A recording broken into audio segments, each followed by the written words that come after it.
Bismillahirrahmanirrahim. Assalamualaikum warahmatullahi wabarakatuh. Alhamdulillah, wassalatu wassalamu ala nabiyina al-mustafa rasulillah wa ala alihi wa ashabihi wa man tabi'ahum bi ihsanin ila yaumil qiyamah. Amma ba'd. Kita lanjutkan pembahasan kita dari kitab Syama'il Muhammadiyah atau Syama'ilun Nabiil Mustafa. Pertemuan terakhir sampai pada materi adab makan, ya, adab makannya Nabi. Ada satu poin yang terluput dari saya pekan kemarin, yakni etika Nabi makan kurma.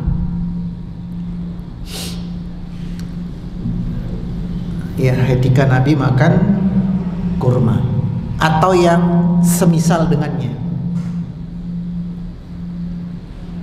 Salah satu yang kita mungkin lalai ketika kita makan kurma yang dalam wadah gitu ya, botolan, kaleng. Kita kan ngambil biasanya begini. Iya. Diambil begini kan? Ambil, kemudian makan. Setelah habis daging kurmanya sisa biji, kita ambil lagi dengan jari yang sama, ya kan? Taruh dengan jari yang sama tadi, ambil lagi kurma baru. Nabi tidak begitu. Nabi mengambil kurmanya dengan jari seperti ini, ibu jari dengan telunjuk. Adapun ketika hendak membuang biji kurma, Nabi menggunakan telunjuk atas dan jari tengah bawah. Sehingga, mohon maaf, yang basah kena ludah biji kurma kan di sini. Ini tetap kering. Sehingga orang lain yang mau ngambil kurma di wadah yang sama dengan apa yang kita ambil nggak jijik. Sampai sedetail itu loh. Sampai serinci itu Nabi kita mengantisipasi hal-hal yang tidak diinginkan ketika makan, meski dalam urusan biji kurma. Saya ulangi, Nabi mengambil biji kurma dengan ibu jari dan telunjuk. Sudah? Tapi ketika hendak mengambil biji kurmanya, mungkin nggak ada tisu. Di kita nggak ada tisu, stok nggak ada. Nggak mungkin juga kita, mohon maaf loh ya, gak etis juga kan meludah biji kurma di depan orang yang sedang makan sama kita, ya. Nah, cara mengambilnya, kalau tadi mengambil daging kurmanya seperti ini, adapun bijinya dengan ya buang. Ini supaya apa namanya, orang yang ikut makan dengan kita nggak jijik. Apalagi kurmanya dipilih mana ya, waduh, ini udah udah berubah rasa nanti kurmanya ya, terkontaminasi. Khair, itu yang apa namanya, tambahan ya, faedah tambahan dari pelajaran pekan sebelumnya. Kita masuk ke bab yang ke-25. Bab tentang jenis roti yang dimakan oleh Nabi SAW. Apakah roti empuk kayak punya kita, manis, serikaya dan semisalnya, ataukah bagaimana? Kita mulai dari hadis 143. Ya. Dari Ibunda Aisyah, an Aisyata annaha qalat, bahwa Ibunda Aisyah pernah bercerita, ma syabi'a ala Muhammadin min khubr syair yaumaini mutatabi'aini. Keluarganya Muhammad, yaitu kami para istri beliau, selama berumah tangga dengan Nabi, ma syabi', gak pernah sejarahnya kami makan sampai kenyang. Min khubzish syair, meskipun hanya sekedar roti dari gandum jelek. gandum kasar. Yaumaini mutatabi'aini, apalagi kenyangnya sampai 2 hari berturut-turut. Hatta qubida Rasulullah sallallahu alaihi wasallam. Dan itu terus terjadi, terus kami alami sampai Nabi itu wafat. Jadi Ibunda Aisyah nih hendak menceritakan kondisi rumah tangga Nabi sebagai cerminan. Bukan berarti harus kayak begitu nasib kita, bukan. Akan tetapi dengan melihat bagaimana manusia terbaik, ternyata Allah uji dengan sempitnya dunia mereka. Ini menjadi pelipur lara kita. Lawang Nabi aja nggak pernah kenyang meski dengan gandum jelek. Padahal Nabi ibadahnya banyak lah, kita ibadahnya bolong-bolong, harapnya banyak lah, gimana? Dan itu terjadi sampai kapan? Sampai Nabi wafat. Pertanyaannya, kalau kata Aisyah itu terjadi sampai Nabi wafat, berarti setelah Nabi wafat Aisyah makannya enak-enak. Justru tambah nggak enak, udah nggak ada suami.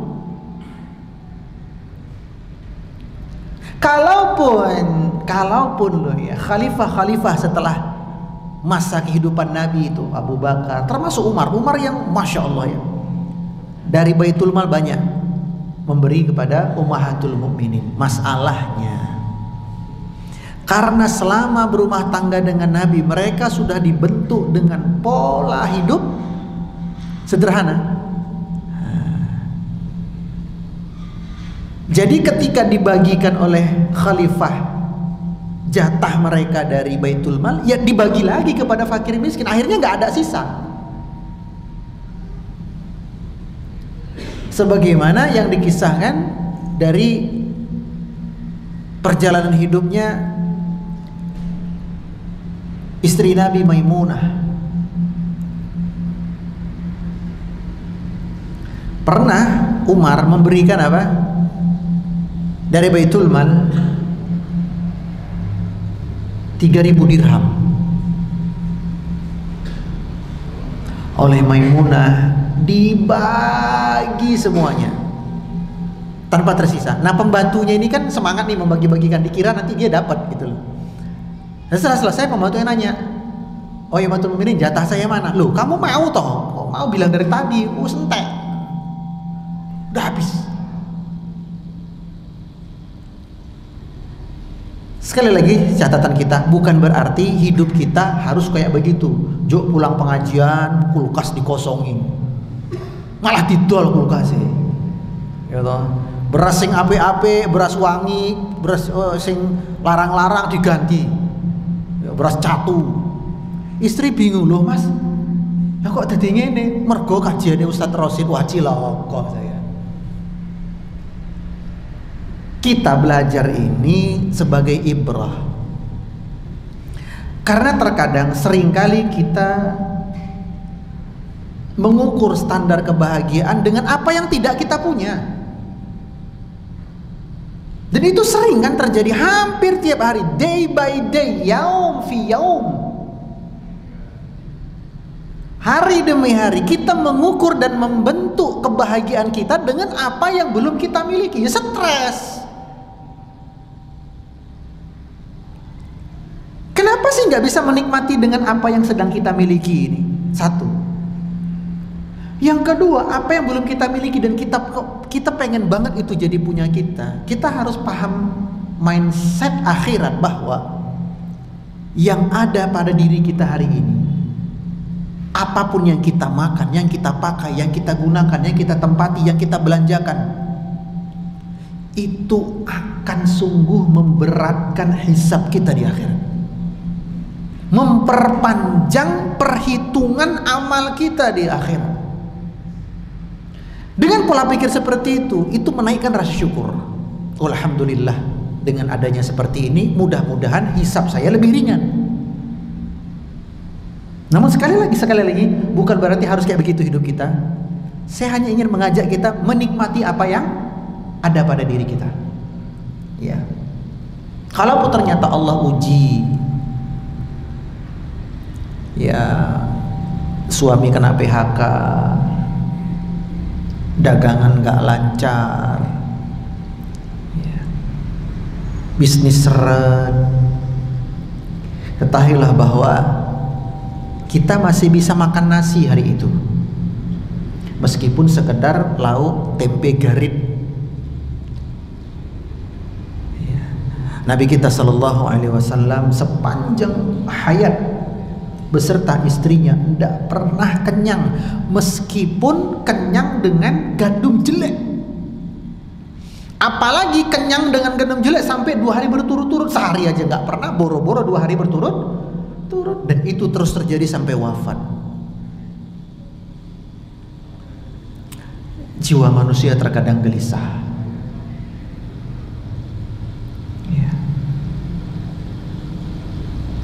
Kok uripku koyo ngene terus toh? Mosok miskin 7 turunan.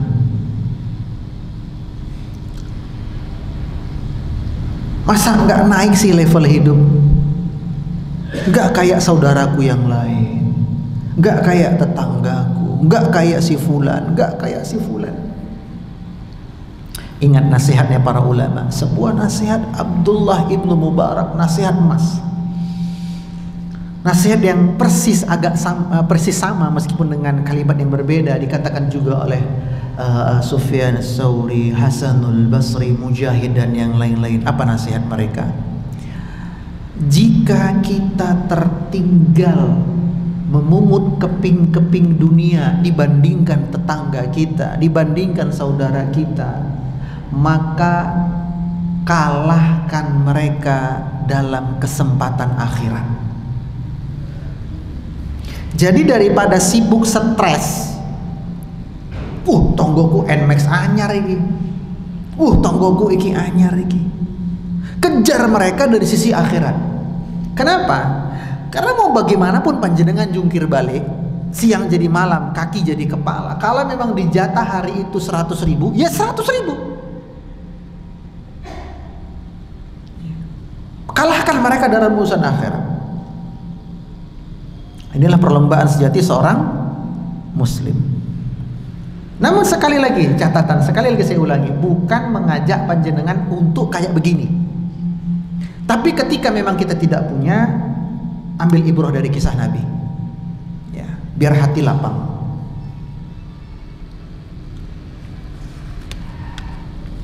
Tadi saya katakan Aisyah berkata gandum jelek, ya bahasa Arabnya khubziz syair. Apa itu gandum jelek? Roti kan dibuat dari gandum ya. Nah, sementara gandum yang digunakan oleh istri-istri Nabi itu gandum dengan kualitas paling buruk, kasar, dan kulitnya lengket di bijinya.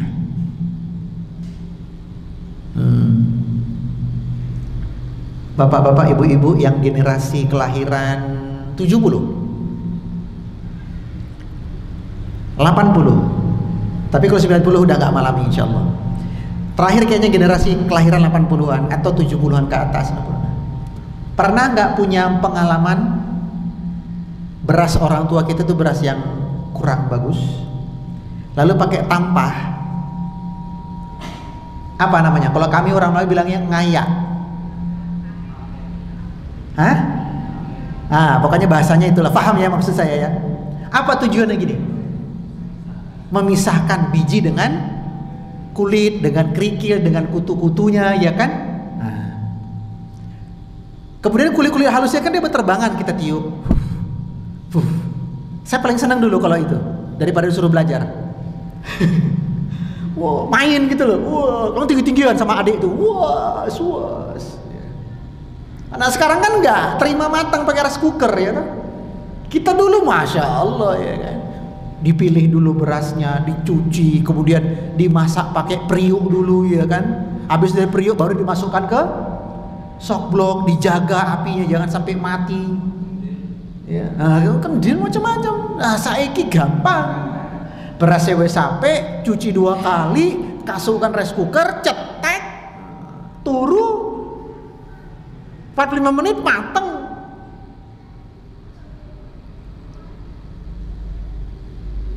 Ya. Ini gambaran apa yang dialami oleh Aisyah, ya. Namun kata penulis di sini, kata pensyarah, hadis ini menjadi gambaran betapa kemuliaan seseorang tidak diukur dengan berapa kekayaan yang Allah berikan kepadanya. Ya, kemuliaan seseorang tidak diukur dari berapa kenikmatan dunia yang Allah limpahkan kepadanya. Maka kita memandang mulia seseorang, pandanglah dan nilailah sebagaimana Allah menilai mulianya seseorang. Penyakit mata kita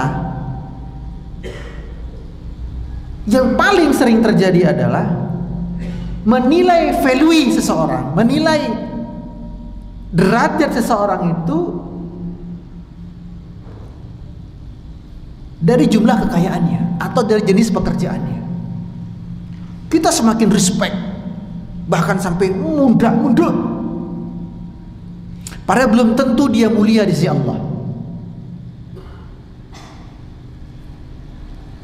Ngadain pesta pernikahan, kalau yang datang turun dari Fortuner, dari Pak Jiro, Bu Jiro, oh, moga-moga. Giliran yang datang rombongan pickup, wah ini rombongan keluarga laki dari desa, sak pickup, wah, nyekel teh plastikan ngono to, jubu. Wis pickup wis muat mawon kena angin jenenge pickup ya to. Medun saka pickup. Enggak mriku. Teng pundi teng mriku ngisor speaker. Ben budek sisan.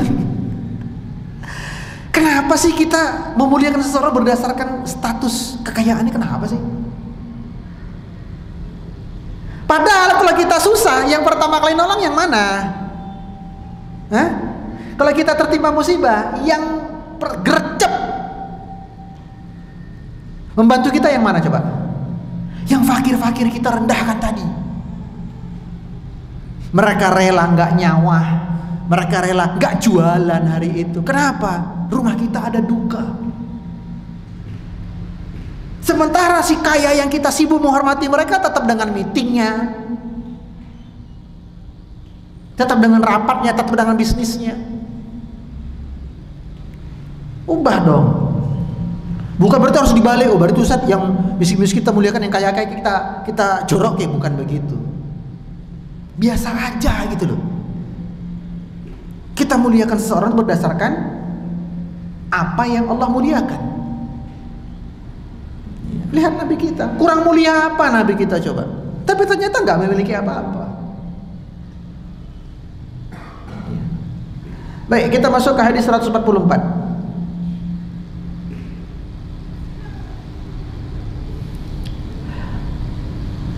An Sulaim bin Amir, dari Sulaim bin Amir qala, ia berkata, sami'tu Aba Umamah Al-Bahili, aku mendengar Abu Umamah Al-Bahili yaqul, berkata. Abu Umamah Al-Bahili ini hadis-hadis yang dia riwayatkan kebanyakan itu tentang rumah tangga. Ya, Abu Umamah Al-Bahili ini mayoritas hadis yang dia riwayatkan itu semua tentang rumah tangga. Bukan semua tapi mayoritas. Abu Umamah berkata, "Makana yafdulu an ahli baiti Rasulillah sallallahu alaihi wasallam khubzus syair." Tidak pernah keluarga Nabi itu punya stok gandum untuk makan esok. Keluarga Muhammad seumur-umur tidak pernah nyimpan gandum untuk stok makan besok. Artinya ya yang dicari ya untuk hari ini. Kita dengan rahmat Allah yang begitu luas, lauk untuk seminggu masih punya. Lihat freezer kita itu, cumi ada, udang ada, filet ada, sosis nugget ada,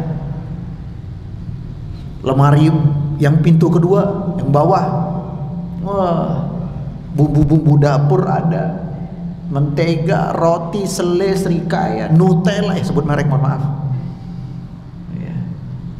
Kemudian yang bagian lacinya, brokoli, kubis, sawi, bahkan beberapa benda-benda makanan yang ada di kulkas itu tak terpakai sampai expired. Tidakkah kita khawatir gara-gara itu kita dituntut oleh Allah Subhanahu wa taala? Tidakkah kita mengira bahwa yang terbuang sia-sia itu akan mempersulit hitungan kita di akhirat? Di saat bersamaan kita masih mengeluh. Duh, kok rodo seret. Lah, stok makanan kita di kulkas seminggu masih ada. La haula wala quwata illa billah. Jangan seperti itu. Ya, yang di kulkas kita aja masih ada isinya. Tuku lodeh sisa, tuku mangewu, separuh kemakan, separuh daripada basi, masukkan freezer, lali saulan, metu-metu jadi kolak dingin. Itu aja jenengan kira itu gak ditanya oleh Allah nanti? Itu ditanya. Satu melinjonya, satu potongan kacang panjangnya yang tersia-siakan gara-gara kekhawatiran kita besok gak ada lauk, besok gak ada sayur, ini sampai basi. Itu ditanya loh nanti. Makanya dalam ilmu manajemen keuangan rumah tangga, Pak Bu, saya mau tanya, ilmu manajemen keuangan rumah tangga dibutuhkan oleh orang yang punya duit atau orang yang kekurangan duit? Ada yang berkata begini, apa yang di manage orang ora duwe? Apa sang diatur wong ora duwe, ngono lho. Ini mindset yang keliru. Justru karena sedikitnya punya kita kudu pinter-pinter ngatur. Nah, salah satu triknya, ini saya pelajari dari financial planner. Saya suka ikut-ikut seminar-seminar walaupun online. Kita harus upgrade ilmu terus. Beliau berkata, salah satu kiat efisiensi, ini efisiensi ya. Jadi bukan pemerintahan, kita juga rumah tangga harus efisiensi ini. Adalah bikin list mana barang-barang tak terpakai, unusing di kulkas kita itu yang sampai expired, ditulis kemudian ditempel di dinding bagian luar kulkas itu, jangan beli lagi masa mendatang.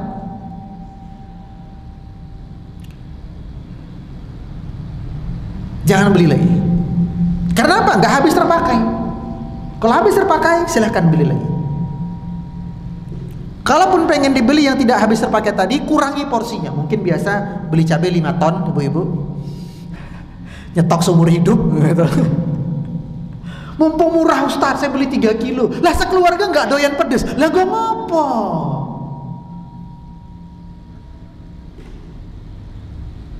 Beli aja secukupnya. Kalau habis nanti ya sudah selesai, tinggal beli lagi. Tapi nanti harganya beda, naik, siapa yang bilang? Udah kayak pakar ekonomi aja nih mama nih. Nanti minggu depan harga naik, kayak orang jual rumah estate, Senin harga naik. Kurangi. Nggak bisa pun dihilangkan, dibatalkan pembeliannya semua, minimal dikurangi. Ya.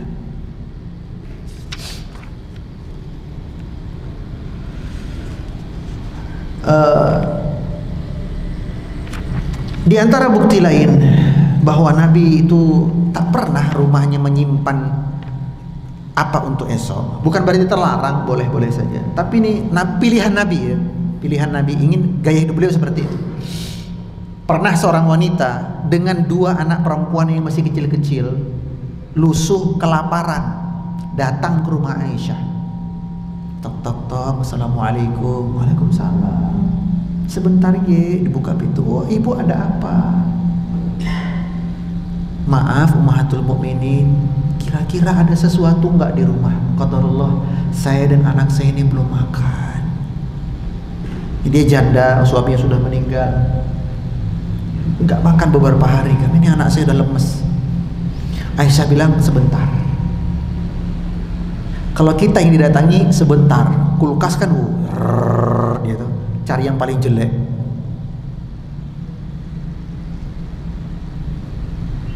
Maaf ibu, ini rotinya expirednya hari ini, tapi masih di kulkas aman kok. Itu yang dikasih. Aisyah nih, sebentar bu ya, ke belakang.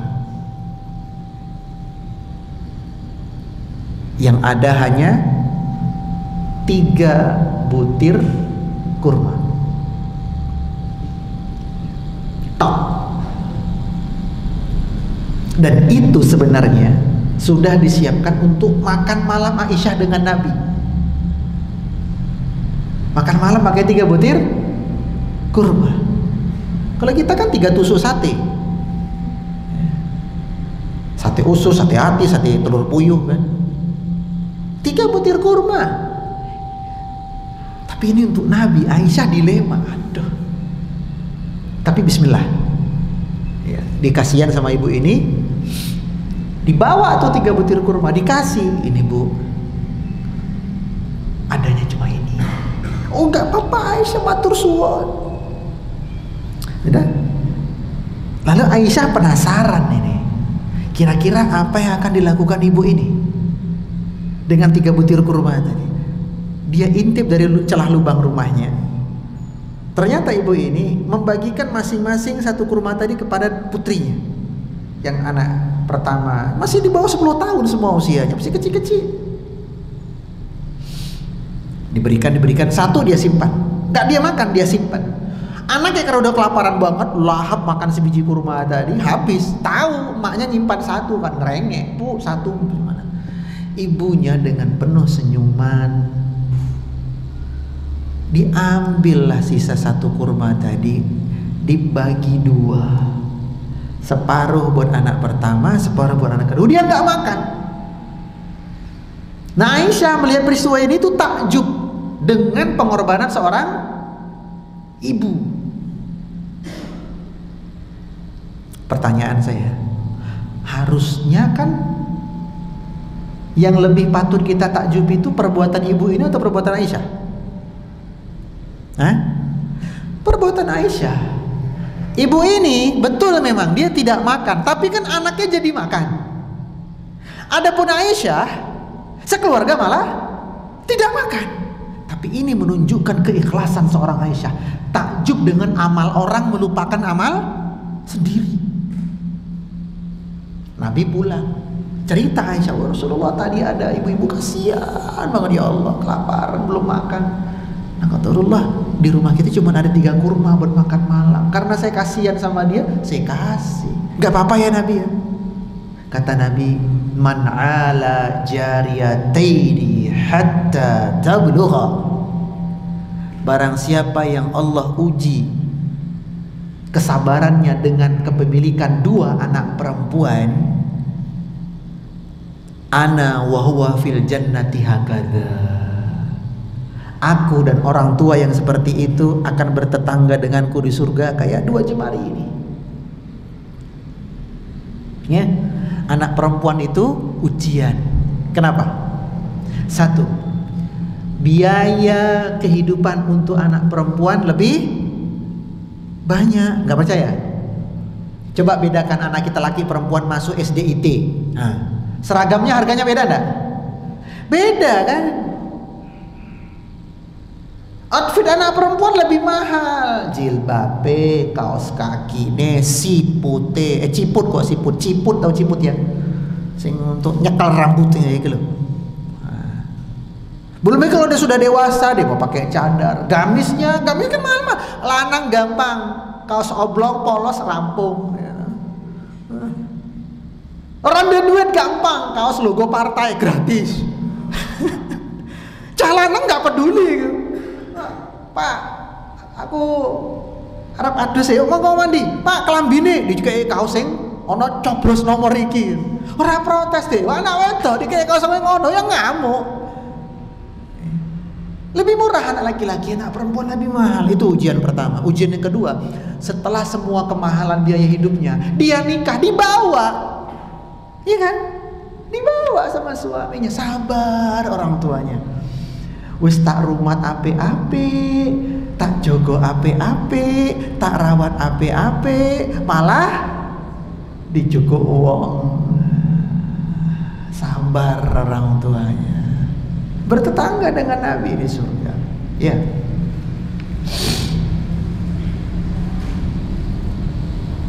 Hadis 145. An Ikrimah ibni Abi Jahal, dari Ikrimah bin Abu Jahal. An Ibni Abbas, dari Abdullah bin Abbas. Ini berarti sahabat meriwayatkan dari sahabat gitu ya. Karena Ikrimah masuk Islamnya belakangan ya, ketika Fathu Makkah. Sejatinya dia termasuk satu di antara 10 orang yang most wanted, wajib dibunuh. Tapi karena istrinya minta pengampunan, amnesti kepada Nabi, nah, dimaafkan Nabi. Setelah itu Islamnya baik, ya. Ia berkata bahwa Ibnu Abbas pernah bercerita, karena Rasulullah sallallahu alaihi wasallam yabitul layaliyal mutatabi'ata tawiyan huwa wa ahlah. Kata Ibnu Abbas kan termasuk anak asuh Nabi ya. Dia sepupu tapi usianya masih kecil. Sering nginap di rumah Nabi karena Maimunah itu bibinya Ibnu Abbas. Ya. Ibnu Abbas bercerita apa? Dalam rumah tangga Nabi, malam-malam hari mereka lebih sering dilalui dengan menahan lapar. Malam-malam rumah tangga Nabi itu malamnya lebih sering dilalui dengan menahan rasa lapar. La yajiduna asya'an, tidak ada makanan apapun secuil pun di rumah mereka. Wa kana aktsaru khubzihim khubz asyair. Kalaupun ada gandum yang mereka makan di siang hari, itu gandum yang kualitas paling jelek. Ya. Jadi malamnya itu ya seringnya gak ada makanan. Ya, dilalui dengan menahan rasa lapar. Kita Masya Allah dengan rahmat dari Allah ya, bifadlillah ya, malam-malam kita bakmi Jawa, sate, capcay, penyetan ya, maka jangan lagi mengeluh tentang kehidupan ya. 146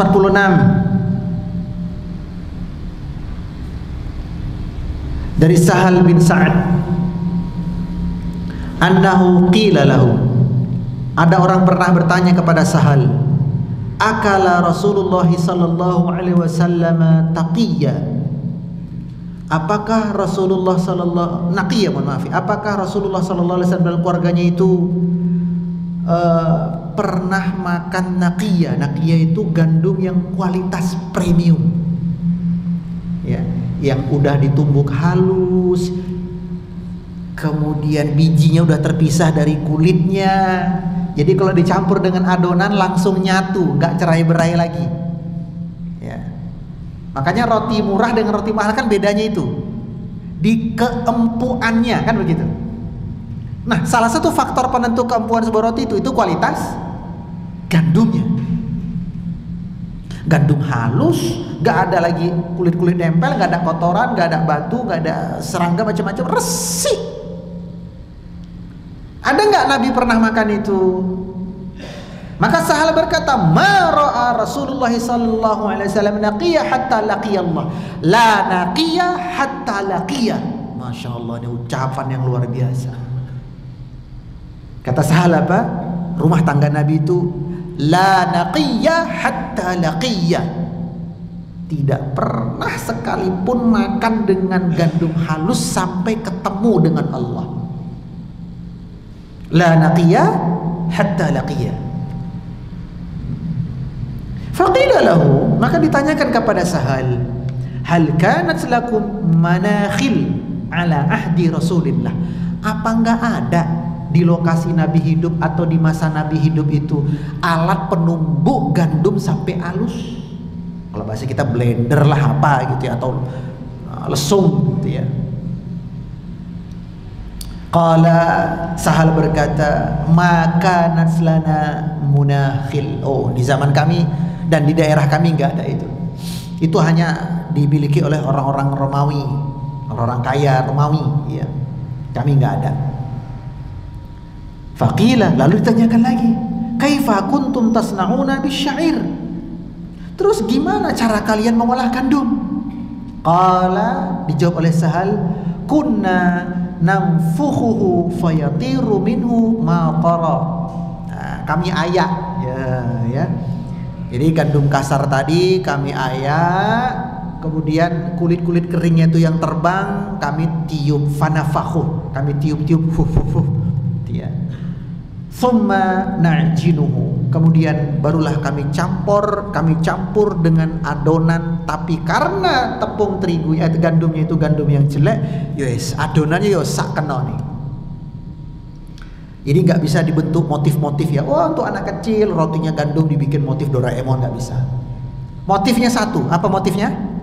Motif rotinya tahu apa? Acak-acakan. Ya kan nggak bisa nyatu. Ya, itulah apa namanya jenis tipe roti Nabi Shallallahu Alaihi Wasallam beserta bahannya.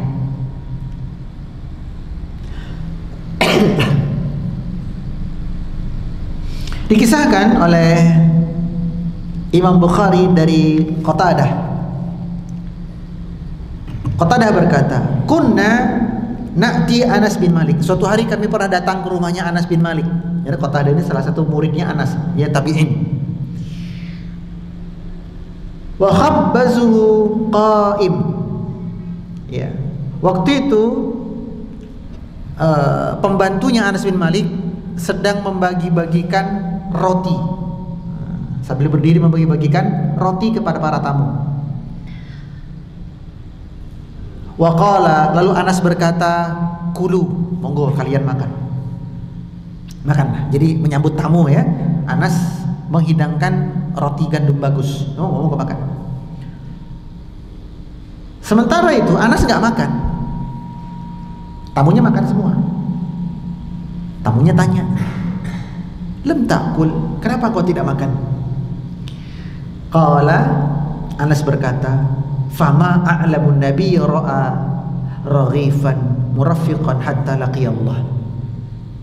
Aku teringat bahwa kekasihku Rasulullah SAW seumur hidupnya nggak pernah makan roti dengan kualitas bagus seperti ini. Lalu Anas pun menangis. Akhirnya tamu ikut menangis. Rasidu ma'am. Masya Allah ya. Dah dihidangkan nih tamu kan senang, wah dapat roti bagus nih. Jadi Anas selalu menyediakan roti bagus untuk tamu. Pas tamu mau makan, kan tanya nih, kok ahlul baitnya nggak makan tuan rumah? Ayo. Wahai sahibun Nabi, Anas, ayo makan. Kata Anas, fama a'lama nabiyyu, gak pernah aku lihat Nabi itu makan roti sebagus ini. Anas menangis. Tamunya, wih, orang apa enak tau lah.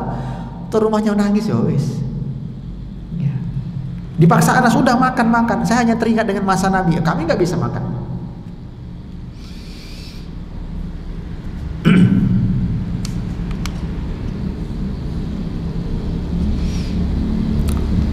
Berikutnya 147. Ya, karena sudah waktu habis, kita cukupkan pertemuan kita. Barakallahu fiik. Subhanakallahumma wa bihamdika, asyhadu an la ilaha illa anta, astaghfiruka wa atubu ilaik. Wassalamualaikum warahmatullahi wabarakatuh.